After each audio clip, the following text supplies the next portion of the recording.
Alam mo yung feeling na pagtanggap mo ng sahod, parang may listahan na agad na naghihintay sa'yo? Bayad ng kuryente, bayad ng utang sa nanay, grocery, load, pamasahe, tapos bigla may text pa si ate, "Kuya, pautang naman." At sa dulo ng buwan, wala. Zero. Kahit 500 pesos, wala. Tapos sasabihin ng iba, mag-ipon ka kasi. Parang ang dali sabihin, no? Pero ikaw na nandoon, pagod at tagat-takang pawis, nagsisipag sa dalawang trabaho minsan, tapos sasabihan ka na mag-ipon ka. Saan kukuha? Ngayon, hindi ko sisisihin ng sistema. Hindi ko sisisihin ng pamilya mo. Hindi kita sisisihin. Pero sasabihin ko sa iyo ngayon, may paraan.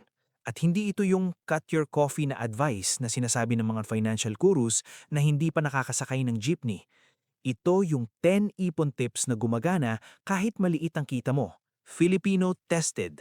Real life, no BS. Ako si Jose at ito ang Jose Invests. Bago tayo magsimula, kailangan nating pag-usapan yung elephant in the room. Bakit ba tayo? Tayong mga Pilipino, sobrang nahihirapang mag-ipon kahit gustong-gusto natin. Hindi dahil tamad tayo, hindi dahil malas tayo, kundi kasi hindi tayo tinuruan. Sa school, natututo tayo ng araling panlipunan, natututo tayo ng heograpiya, natututo tayo ng quadratic equations na hindi naman gagamitin sa tunay na buhay. Pero walang subject na paano mag-budget ng 20,000 pesos na sahod. Walang lesson na paano mag-no sa pamilya nang hindi sasama ang loob nila. Tapos lumaki tayo sa kultura na pag may pera ka, ibahagi mo. Pag hindi, selfish ka. Pag nagtipid ka, kuripot ka. Pag nag-ipon ka habang may nagugutom sa pamilya, wala kang konsensya. Naiintindihan ko yan, nanggaling din ako doon. Pero nais ko itanong sa'yo ngayon, gaano ka katagal makakatulong sa pamilya mo kung palagi kang wala? Yung eroplanong analogy, alam mo yon? Pag may emergency sa eroplano, sinasabi nila, suotin muna ang oxygen mask mo bago tulungan ng iba. Hindi dahil hindi mo mahal ang katabi mo, kundi kasi hindi ka makakatulong kung ikaw mismo mahihirapan. Iyon ang ipon. Hindi selfish, survival.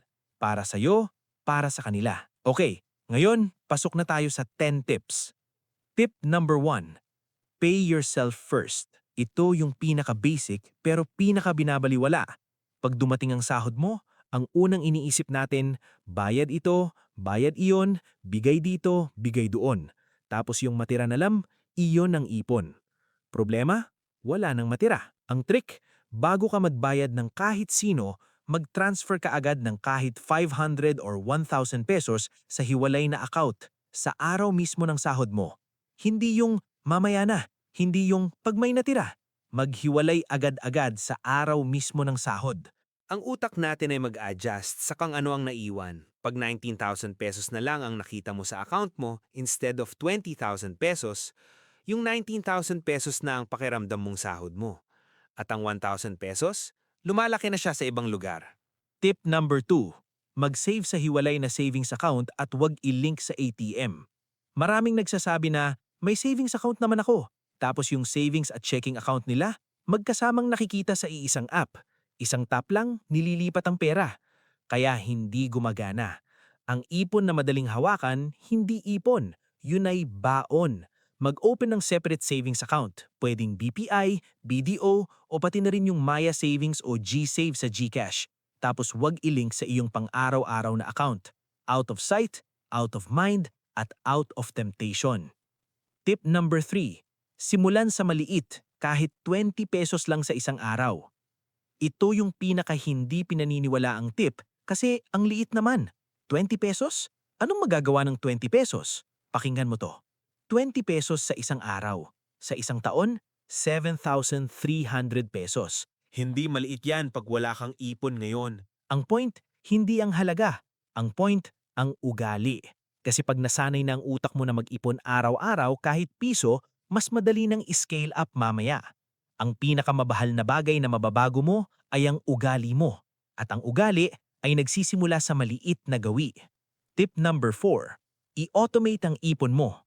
Alam mo kung bakit nagsasucceed yung mga may kaya sa pag-ipon? Hindi dahil mas disiplinado sila, kundi kasi hindi na nila kailangang mag-isip pa. Automatic transfer. Pag dumating ang sahod, automatic na pumupunta ang bahagi sa savings. Walang desisyon, walang tukso, Walang mamaya na lang.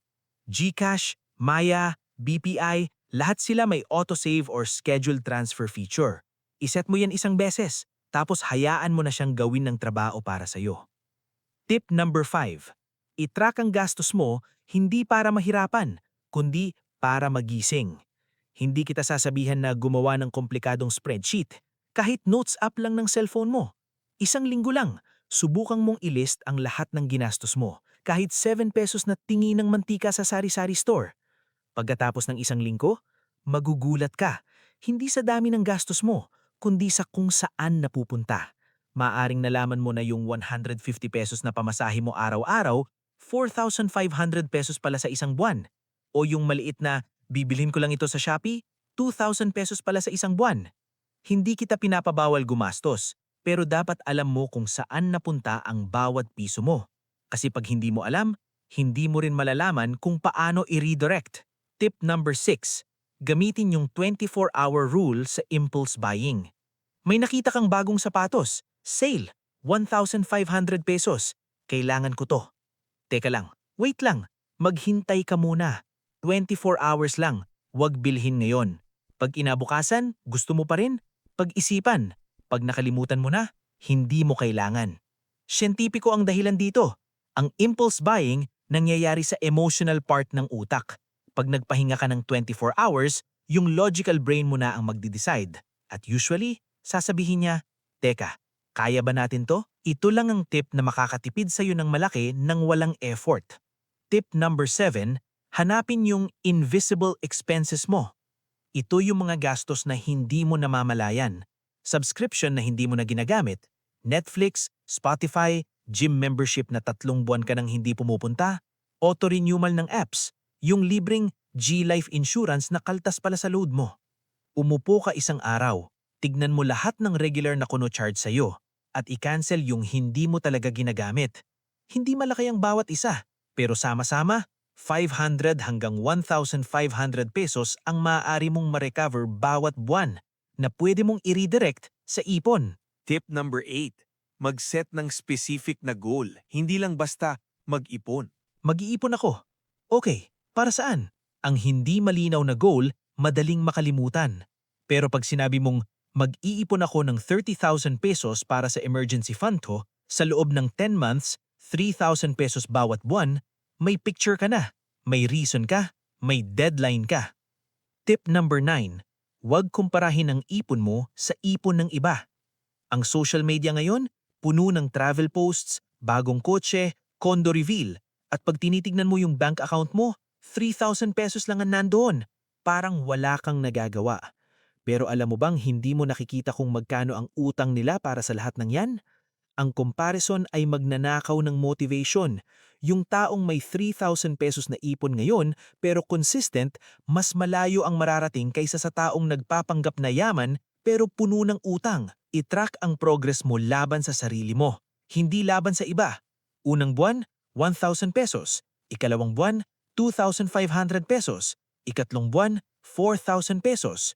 Yun ang tagumpay. Tip number 10. Gawing mas madali ang tamang desisyon at mas mahirap ang maling desisyon. Ito ang sikreto ng lahat ng matagumpay na ipon. Huwag umasa sa willpower. Willpower, napapagod. Willpower, nauubos. Sa halip, i-design ang environment mo para mas madaling gumawa ng tamang desisyon. Nag-ipon ka sa hiwalay na account na walang ATM card, mas mahirap mag-withdraw. Nag-unsubscribe ka sa Shopee notifications, mas mahirap ma-tempt. Nag-set ng auto-transfer sa sahod mo, hindi na kailangan ng desisyon. Ang sistema ang magiging disiplina mo, at ang disiplina ay mula sa sistema, hindi sa lakas ng loob lang. Alam ko ang inihisip mo ngayon. Jose, sabi mo maliit lang ang simula, pero malaki ang problema ko. Pamilya, utang, mababang sahod. Paano yan? At sasabihin ko sa'yo na iintindihan ko. Pero hayaan mo akong maging honest. Kahit 500 pesos ang ipon mo bawat buwan at pinanatili mo yon ng 5 years, mas maunlad ka kasi yung taong naghintay, hindi pa rin nagsisimula. Ang pinakamapanganib na kasinungalingan na sinasabi ng utak natin ay, pag mas malaki na ang kita ko, saka na ako mag-iipon. Pag hindi ka matututong mag-ipon ngayon sa maliit, hindi ka rin matututo pag malaki na ang kita mo. Kasi ang ugali, hindi binabago ng halaga, binabago ng desisyon. So ang challenge ko sa iyo ngayon, hindi 10 tips, isa lang muna. Pumili ka ng isa sa 10 tips na to, yung pinakakaya mo ngayon, at gawin mo bukas. Pag sinabi mong, itry ko yung auto-transfer, kahit 500 pesos lang, Comment mo sa baba. Sinasabi ko sa iyo, yung act of writing it down nagpapalakas ng commitment. Gamitin ang GCash G-Save, Maya Savings o kahit simpleng BPI Kaya Savings para magsimula. At huwag hintayin na perpekto ang timing. Walang perpektong timing. Ngayon na. Mahirap mag-ipon sa Pilipinas. Totoo yan. Hindi ko ito binababa. May pamilya tayong inaasikaso, may kultura tayong pinanggalingan, may sistema na hindi palaging pabor sa atin. Pero sa kabila ng lahat ng yan, may choice ka. Hindi perfect na choice, hindi madaling choice, pero choice pa rin. At bawat 500 na iniipon mo, hindi lang pera yan. Ito ay desisyon. Desisyon na ibibigay ko sa sarili ko ang kinabukasan na hindi ibinigay ng nakaraan sa akin. Yun ang pinakamakabuluhang bagay na magagawa mo para sa pamilya mo. Maging financially stable ka.